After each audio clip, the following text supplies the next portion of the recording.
আসসালামু আলাইকুম। আশা করি সবাই ভালো আছেন।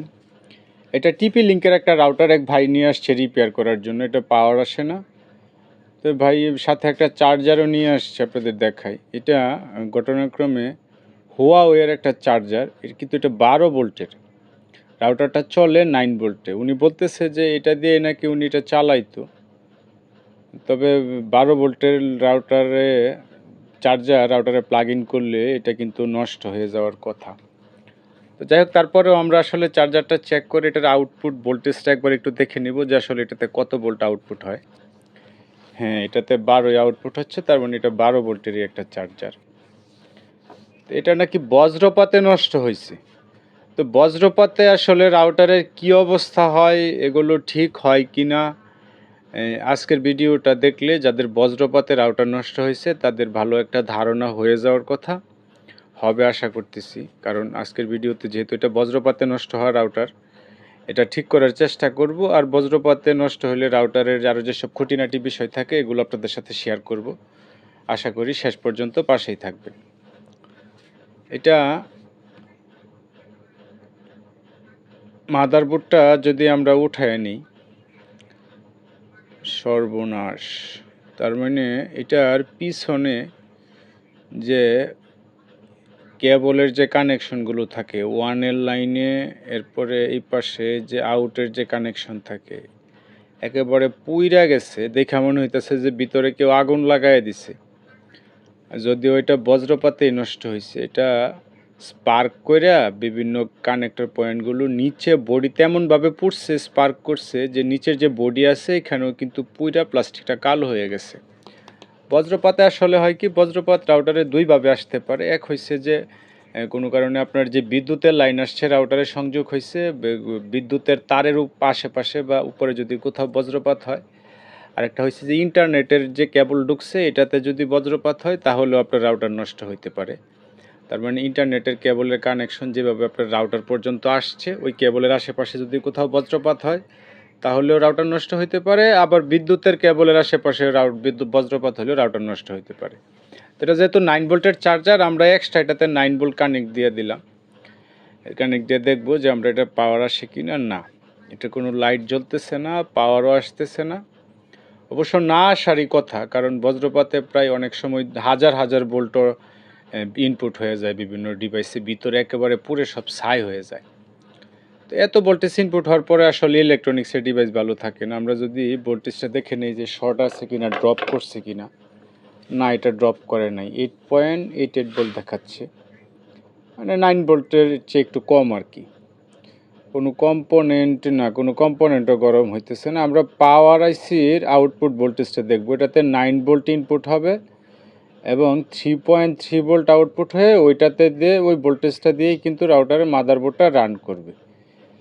এটাতে 8.86, তার মানে আইসির ইনপুট পিনে ভোল্টেজ ঠিক আছে। এবার আমরা যদি আউটপুট পিনে ভোল্টেজটা দেখি, না, এটার আউটপুট না, এটা ইনপুটের পিন। এটার আউটপুট পিনে কোনো ভোল্টেজ নাই, 0 ভোল্ট। তার মানে এটার যে পাওয়ার আইসিটা আছে এটা কোনো ধরনের ভোল্টেজ আউটপুট দিতেছে না। তো পাওয়ার আইসিটা আমরা রিমুভ করে দিব হটগান দিয়ে। রিমুভ করে যদি আমরা এক্সট্রা 3.3 ভোল্ট ইনপুট দিয়ে যদি দেখি সার্কিটটা রান করে, তাহলে আমরা অন্য একটা পাওয়ার আইসি ইনপুট করে নেব। আইসিটা যদি ক্লোজলি আমি আপনাদের দেখাই, এটা 6 পিনের একটা পাওয়ার আইসি, এই যে এরকম দেখতে। প্রায় সব ধরনের রাউটারগুলোতেই দেখতে এরকম 6 পিনের পাওয়ার আইসি ইউজ হয়। আমরা যেহেতু আইসিটা রিমুভ করে দিচ্ছি, এই কারণে আমরা এটা বাইপাস করে সরাসরি 3.3 ভোল্টের একটা ইনপুট দিব। দিয়ে আমরা দেখব যে এটা মাদারবোর্ডটা রান করে কিনা।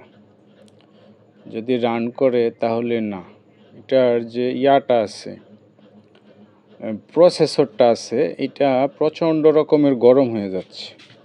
বজ্রপাত হইলে আসলে সমস্যা এটাই হয়, কারণ রাউটারের ওই পাওয়ারের পাশ দিয়েই হোক আর ওই নেটের কেবলের পাশ দিয়েই হোক, এটাতে কোনো প্রোটেকশন থাকে না। এই যে পিয়াটা আছে, ওই মাঝখানের যে প্রসেসরটা আছে, এটা আমি যদি একটু পেজ দিয়ে আপনাদের দেখাই যে এটা কেমন গরম হতে যেতে দেখেন। এটা কিন্তু পেস্টটা দেওয়ার সাথে সাথে এই যে ধোঁয়া উঠতেছে। তার মানে এটাতে বজ্রপাতের শিকার যখন কোনো রাউটার হয়, অনেক সময় হয় কি যে ওই পাওয়ারের কেবল দিয়ে ঢুকছে, হয়তো যে বজ্রপাতের ভোল্টেজ আইসা ঢুকছে, পাওয়ার ডেড হয়ে গেছে এবং পাওয়ার ডেড হয়ে আইসি শর্ট হয়ে ওই সরাসরি ওই 12 ভোল্টের রাউটার যদি হয় তাহলে 3.3 ভোল্টের জায়গায় সরাসরি প্রসেসরে 12 ভোল্ট ঢুকে পড়ে। এক্ষেত্রে হয় কি প্রসেসর নষ্ট হয়ে যায়। আর ওই যদি ইন্টারনেটের কেবলের বা ওয়ান লাইনের কেবল অপটিক্যাল ফাইবারের লাইন দিয়ে যদি বজ্রপাতের বিদ্যুৎটা আইসা রাউটারে ঢুকে, তাহলেও কিন্তু এটা সরাসরি ইয়াতে ঢুকে পড়ে, প্রসেসরে চলে যায় এবং প্রসেসর শর্ট হয়ে যায়। মোট কথা এই ধরনের রাউটারগুলোতে কোনো ধরনের প্রোটেকশন দেওয়া থাকে না। এই যে এখানে সব পুড়ে গেছে, এগুলো কিন্তু অধিক ভোল্টেজের কারণে। আর এই যে এখানে দেখেন, এটা কিন্তু পুরা কালো হয়ে গেছে। এটাতে রাউটারগুলোতে কোনো প্রোটেকশন থাকে না বলেই কিন্তু যখনই ওভার কারেন্ট হয় বা বজ্রপাত পড়ে, তখন এটা ওই নেটের কানেকশনের পাশ দিয়ে হোক আর চার্জারের পাশ দিয়ে হোক, এটা সরাসরি ইয়াতে চলে যায়, প্রসেসরে চলে যায়। এবং প্রসেসরে চলে যাওয়ার পরে কি হয়, প্রসেসরটা নষ্ট হয়ে যায়। রাউটারের প্রসেসর নষ্ট হলে আসলে এগুলো পাওয়া যায় না, পাওয়া যায় আলি এক্সপ্রেসে পাওয়া যায় বাংলাদেশি টাকায় প্রায় 500-600 টাকা দাম প্রসেসরের। এই হয়েছে অবস্থা। তো এটার যে ইন্টারনেটের যে কানেকশনটা আছে, এটা যে চারকোনা যে বক্সগুলো আছে ওই ওয়ানের কেবলের বক্সের পাশে, এটাই কেবলে এসে ঢুকে, কেবল থেকে সরাসরি চলে আসে এই বক্সে। এইখানে সিগন্যালটা আসার পরে এটা বক্স থেকে সরাসরি চলে যায় হয়েছে প্রসেসর আইসিতে। তো প্রসেসর আইসির মাঝখানে আর কেবলের কানেকশনের মাঝখানে কিন্তু শুধুমাত্র এই চারকোনার বক্সটাই, এখানে আর কোনো কম্পোনেন্ট, কোনো পার্টস কিচ্ছু নাই। তার মানে এই বক্স নষ্ট হয় কিনা বজ্রপাতে কোনো কারণে, যদি বক্সের ভিতরে যে কম্পোনেন্ট থাকে এগুলো নষ্ট হইয়া যদি বিদ্যুৎটা ওইখানে থাইমা যেত, তাহলে কিন্তু প্রসেসরটা আর নষ্ট হইতো না। আমি যদি বক্সটা আপনাদের একটু খোলা দেখাই যে কালো বক্সের ভিতরে কি থাকে, এটা আসলে খোলা যাবে না, যেহেতু কাস্টমারের জিনিস, কাস্টমার বলবে যে আমার এটা ঠিক না হোক, নষ্ট করলেন কেন। আমি অন্য একটা রাউটার থেকে আপনাদের খোলা দেখাই। এই যে দেখেন, এটার ভিতরে কোনো কম্পোনেন্ট নাই, কোনো পার্টস নাই। এই কালো বক্সের ভিতরে স্রেফ কিছু ইন্ডাক্টরের মতো কয়েল লাগানো থাকে এবং এগুলো এমন মোটা ওয়্যারের যে 2-4-5 হাজার ভোল্টও যদি ওই ওয়্যার দিয়ে পাস করে প্রসেসরে ইনপুট হয়, এরপরেও এটা আটকাবে না। এই যে দেখেন, এখানে স্রেফ কয়েকটা কয়েল আছে এই বক্সগুলোতে, আর কিছুই দেয়া থাকে না। এবং এই কয়েলগুলো হয়ে সরাসরি বিদ্যুৎ কিন্তু রাউটারে চলে আসার, বজ্রপাতে যে রাউটারগুলো নষ্ট হয় এর মধ্যে হয়তো 1-2টা বা 3টা রাউটার লাকিলি ঠিক হয়, 100 যদি খোলা হয়, আর বাকিগুলো ঠিক হয় না।